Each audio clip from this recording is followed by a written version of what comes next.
Hello students, welcome to all of you. Star Iconic Education channel पर एक बार फिर हम आपका हार्दिक स्वागत करते हैं। आगामी 2025 का जो बोर्ड एग्ज़ाम होने वाला है, इस बोर्ड एग्ज़ाम में UP board exam, Uttar Pradesh का, इस बोर्ड एग्ज़ाम में हमारे लिए क्लास 12th का मैथ का जो सिलेबस है उसको हम आपके एग्ज़ाम के डेट से पहले तक पूरा का पूरा ख़त्म करेंगे। और हमारी गारंटी है कि अगर आप यहाँ लगे रहते हैं तो आपको इससे अच्छा कहीं नहीं मिलेगा। और अब ज़्यादा बातें नहीं करेंगे, आज का सेशन यहीं शुरू करते हैं। तो आज जैसा कि आप देख रहे हैं, हमारा टॉपिक है समाकलन की प्रारंभिक समझ। हमने एक पहला चैप्टर उठाया समाकलन। आपको बताएं हम कि समाकलन से बोर्ड एग्ज़ाम में हर साल मैक्सिमम 20 मार्क्स का क्वेश्चन पूछा जाता है। हर साल 20 नंबर के प्रश्न तो आते ही हैं। इस 20 नंबर के समाकलन में निश्चित समाकलन और अनिश्चित समाकलन दोनों होता है। शुरुआत हम करेंगे अनिश्चित समाकलन से। कहाँ से शुरू करेंगे? अनिश्चित समाकलन से शुरू करेंगे। अनिश्चित समाकलन की प्रारंभिक शुरुआत जो होती है वो एक फार्मूला है आपका x की पावर n का dx ज्ञात करना। ये सिंबल है समाकलन का, इंटीग्रेशन का सिंबल है। ये रिस्पेक्टेड वैल्यू है कि किसके रिस्पेक्ट में इसका हमको समाकलन करना है। अगर dx है तो x के सापेक्ष करना है, dy है तो y के सापेक्ष करना है। जो भी इस प्रकार से दिया होता है उसी के आधार पर हमको समाकलन करना होता है।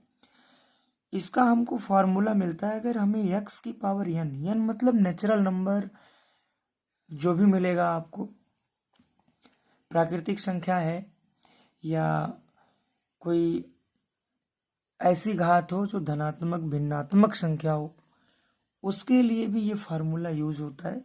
यहाँ पर इसका मान होता क्या है? होता है x की power n plus 1 upon n plus 1, मतलब वही घात नीचे आ जाती है और यही एक कांस्टेंट रखा जाता है c। इसको हम समाकलन नियतांक कहते हैं। अच्छा, ये समाकलन नियतांक आता क्यों है?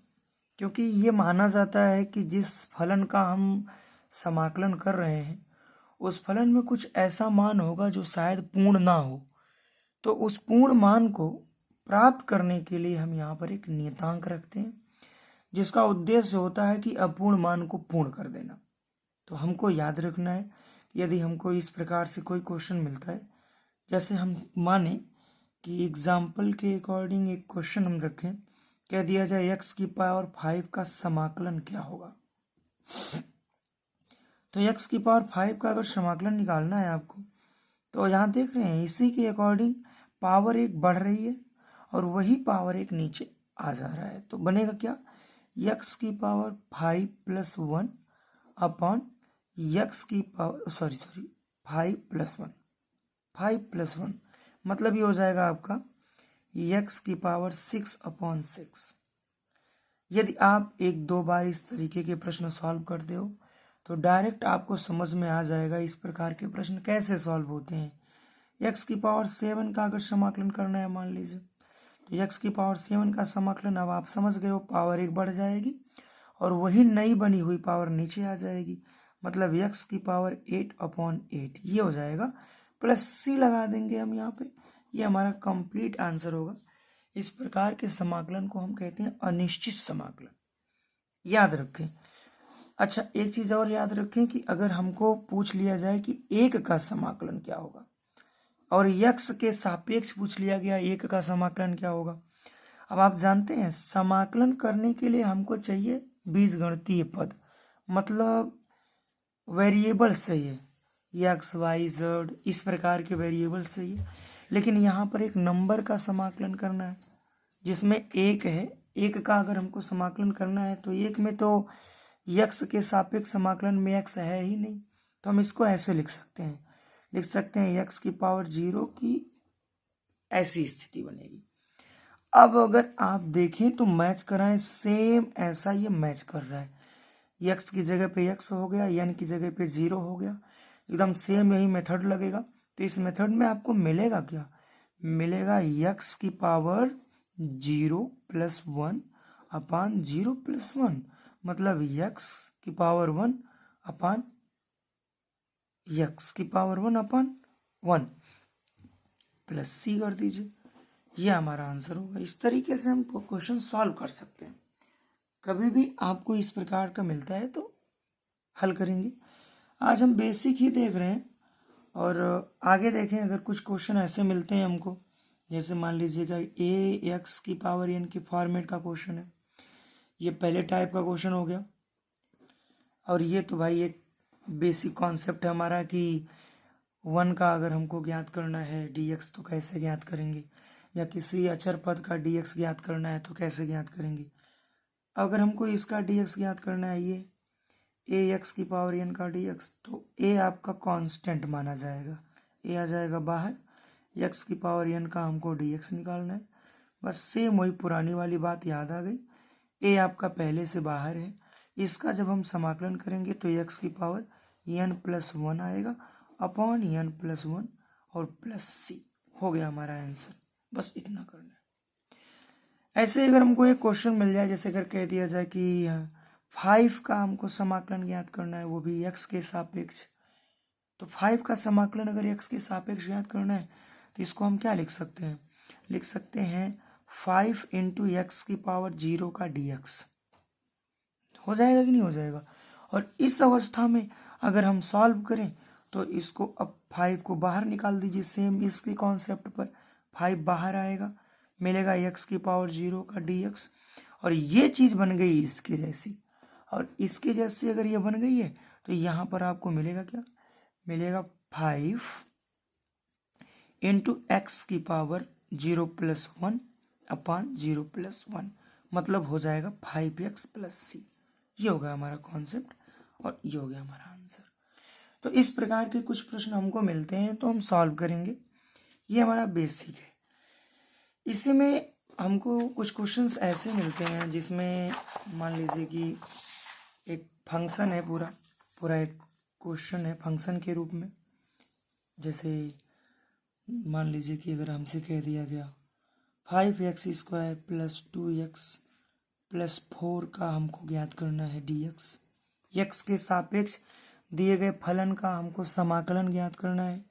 इसका समाकलन ज्ञात करने के लिए हम इसको ऐसा लिख सकते हैं 5x² × dx + 2x dx + 4 का dx। अब इसको सॉल्व करने के लिए यहाँ पर 5 बाहर आएगा, मिल जाएगा x² का dx, यहाँ 2 बाहर आएगा x का dx, और प्लस यहाँ पर हम लिख सकते हैं 4 को बाहर करके x की पावर 0 का dx। सेम वही बात है, 5 ये हो जाएगा x² का x की पावर 3 अपॉन 3, प्लस 2 बाहर है, यहाँ x की पावर 1 है ऑलरेडी, एक पावर बढ़ जाएगी x² अपॉन 2, और ये प्लस 4 यहाँ पे हो जाएगा आपका जनरली x, प्लस लगा दीजिए c, और सिंपल करें ये 2 से 2 कैंसिल हो जाएगा। आप लिख सकते हैं 5/3 x³ + x² + 4x + c। ये हमारा कंप्लीट आंसर हो गया। इस प्रकार के फलन मिलते हैं तो हम ऐसे सॉल्व करेंगे। ऐसा कोई भी फलन मिल जाए जनरली आप ऐसे ही सॉल्व करेंगे, आसानी से आपका आंसर आ जाएगा। याद रखें, कुछ और भी हमको क्वेश्चंस मिलते हैं जिसमें एक बहुत ही इम्पोर्टेंट हमारे पास फॉर्मूला होता है, जिस पर प्रश्न पूछा जाता है कि e की पावर x का dx क्या होता है। तो ये अगले टाइप का कॉन्सेप्ट याद रखें, ये फॉर्मूला है। e की पावर x का dx निकालने के लिए हमेशा याद रखें कि e की पावर x का dx e की पावर x ही होता है, और प्लस यहाँ पर लगा देंगे हम कांस्टेंट, तो ये हमारा हो गया आंसर e की पावर x + c। पूरा पूरा ये हमारा क्वेश्चन का आंसर हो गया।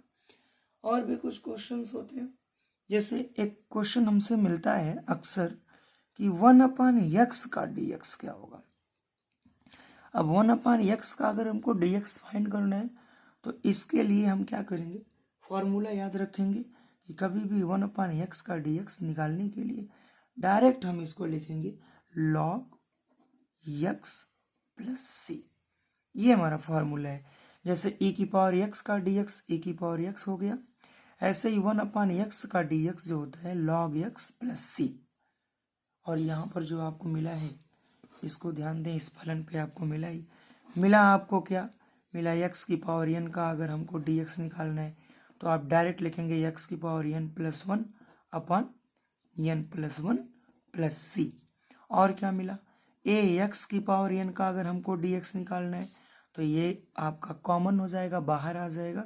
और x की पावर n का dx लिखने के लिए सेम यही कॉन्सेप्ट यहाँ पर लगा दिया जाएगा, a इंटू एक्स की power n plus 1 upon n plus 1 plus सी।